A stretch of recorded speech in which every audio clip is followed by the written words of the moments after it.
Pokrenuo sam ovaj kanal iz nekoliko razloga. Jedan razlog je da dijelim svoje mišljenja i razmišljanja, jer sam primijetio da se ne uklapam ni u jednu od 3 nacionalne priče u Bosni i Hercegovini. Drugi razlog je taj da, pošto se ne uklapam u 3 nacionalne priče u Bosni i Hercegovini, možda, ako neko gleda ove videe i komentira, možda možemo pokrenuti neku vrstu dijaloga.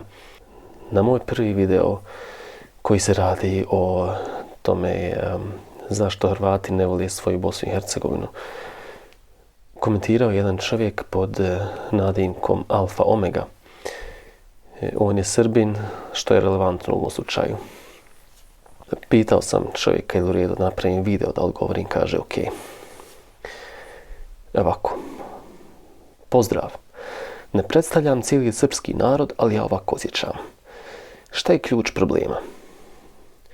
Problem je što mi je familija ginulo od kad pamtimo za sebe. Tako je barem u mojoj familiji. Znači u ovom ratu, u Drugom svjetskom, u Prvom svjetskom, u Balkanskom ratu, u Drugom srpskom i Prvom srpskom ustanku su pripadnici moje porodice ginuli. I ne radi se o prošlosti toliko koliko o budućnošću. Daleko unazad smo bili na različitim stranama istorije. I vidim da ni danas nema teme gdje se možemo složiti. Što se tiče prošlosti ili kako i sa kim hoćemo budućnost. Ne mrzim nikoga, ali na svoje ne dam. Pozdrav. 5 stvari u ovom kratkom komentaru koji zaslužuju malo dublju analizu.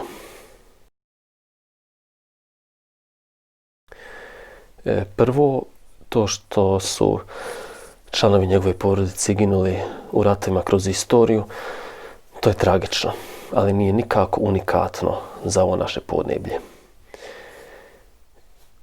Koliko god su tvoji Srbi ginuli u ratovima protiv Osmanlija, u Balkanskom ratu, Prvom svjetskom, Drugom svjetskom, tako su i drugi ginuli od ruke tvog naroda.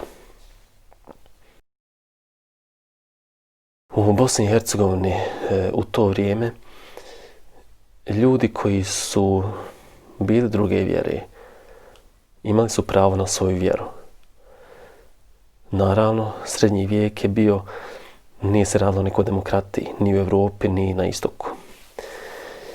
Ali što se tiče Osmanskog carstva, liberalnije je bilo nego Evropa u srednjem vijeku. Problem je bio što u to vrijeme, iako znači nije bila demokratija naravno, iako se imao pravo na svoju religiju, oni što su bili muslimani, oni su bili povlašteni. Jednostavno muslimani su bili vladari. Naravno, većina muslimana, to jest, većina muslimana su također bili seljaci i obični građani. Ali oni koji su vladali i imali bogatstvo, to su bili muslimani. Pobuna protiv Osmanlija, prvi srpski, drugi srpski ustanak, oni su se u stvari radili o pobuni protiv osmanske vlasti. Automatski protiv muslimana.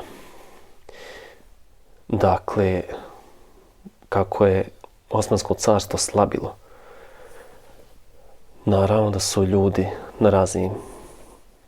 u raznim dijelovima Osmanskog carstva uzimali priliku da se pobune i da pokušaju da se oslobodi.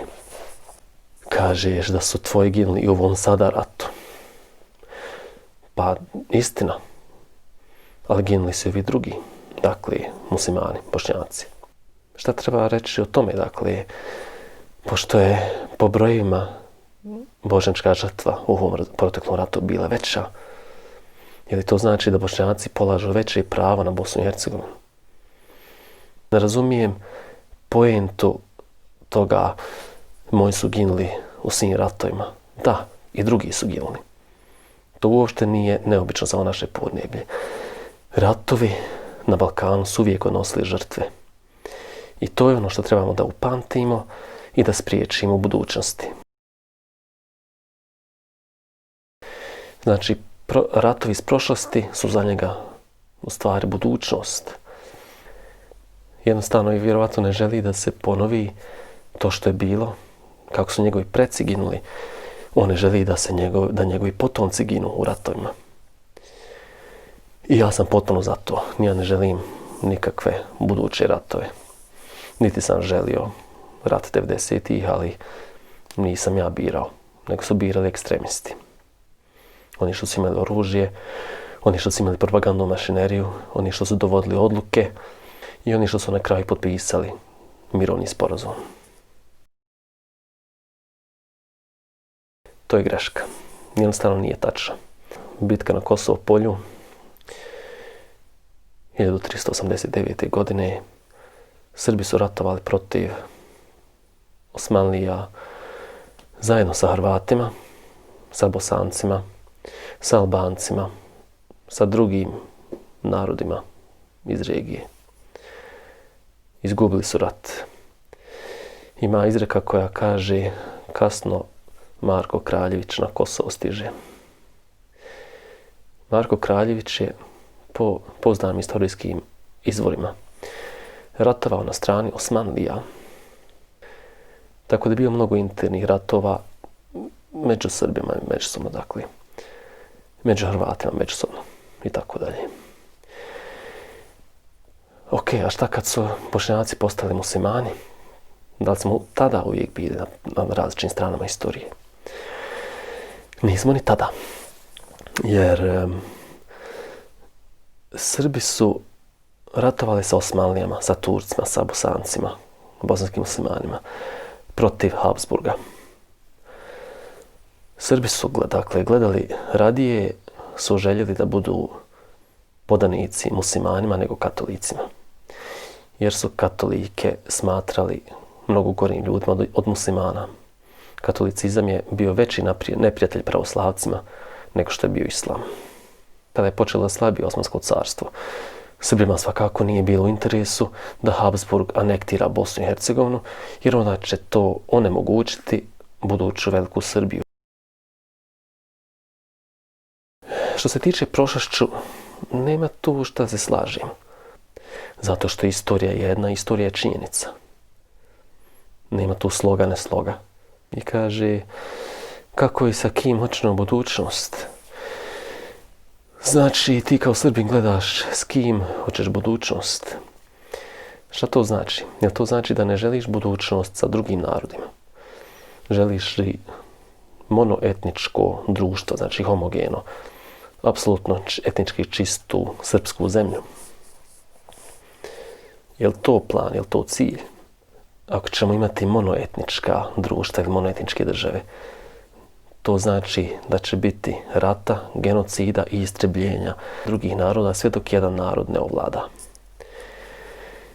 Dakle, istorijski gledano, monoetnička država, kraljevina, šta god, teritorija nikada nije postojala. Multikulturalizam je spasio svijet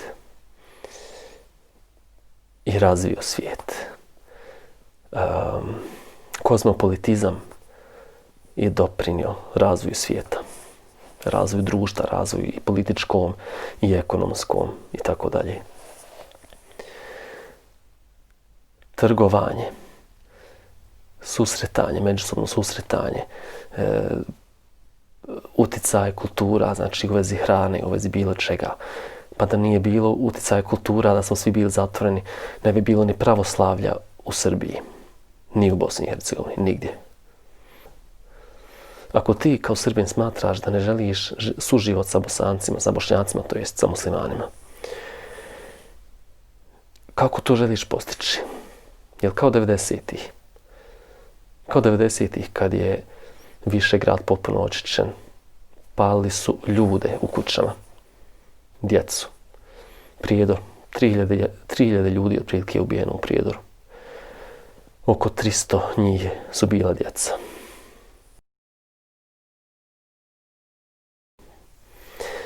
Ne mrziš nikoga, ali na svoje ne daš. To je odlično. Ne treba mrziti. I ne treba na svoje dati.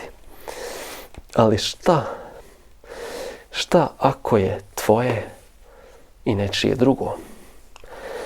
Šta ako tvoje nije samo tvoje? Šta ako tvoje nije samo tvoje? Razmisli malo o tom pitanju i šta ono znači. Uzmimo kao primjer grad Jajce. Na popisu iz 1991. godine 15% stanovništva opštine Jajce se izjasnilo kao Hrvati. 17% stanovništva grada Jajce su pripadnici hrvatskog naroda. Po popisu 1991. Unatoč tome, prije i poslije rata, naravno i tokom rata, hrvatski nacionalisti, ta ekstrema, smatrali su Jajce i dan danas ga smatraju hrvatskim gradom. Nacionalistička vlast, ona ne priznaje drugog. Znači, ako ću ja da vladam u ime svog naroda, ja ću da vladam, to jest moj narod će da vlada, ne drugi. Pa na koji način, s kojim razlogom su srpski nacionalisti uspjeli da uzmu kontrolu nad mjestima u kojima su muslimani bili većina? Tu gdje ima Srba, tu je srpska zemlja. Nema veze da li je 58, 70 ili 20%. Znači, nemoguće je razgraničenje te vrste bez rata, bez genocida, bez etničkog čišćenja. To je ratna logika. Na svoje ne da. Tvoje i moje je isto. Imaju izmiješana sela. Katolici i muslimani. Šta ćemo s tim selima? Nemoguće ih je podijeliti na 2 ili na više sela. Pa eto, spalit ćemo kuće ovih drugih, pa ko bude prvi, ko bude jači, njegovo je. To je srž problema. Znači, nema razgraničenja, nego ćeš samo s tom logikom ponavljati istoriju ponovo i opet, sve dok 1 ili 2 naroda ne nestanu. A kako smo krenuli pod ovom nacionalističkom vlašću, sva 3 naroda će nestati iz Bosne i Hercegovine. Mladi će se odseliti, ostaće stari i ostaće oni koji nemaju novca da se preseli. Ostaće oni koji neće imati pitke vode zbog ilegalnih deponija smeća, tamo gdje odlažu čak i medicinski otpad. Nestaće šume, hidroelektrane će, mali hidroelektrane, mini hidroelektrane će začepiti svaku rijeku. Život će postati nemoguć. I smo se zato borili i sa jedne, i sa druge, i sa treće strane. Nismo. Neko nas je, to jest neko vas je tu dobro zajevo.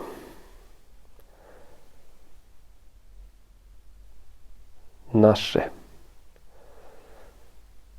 Na svoje ne dam, ali to je naše. Ne dajmo na naše za budućnost. Ne dajmo na naše.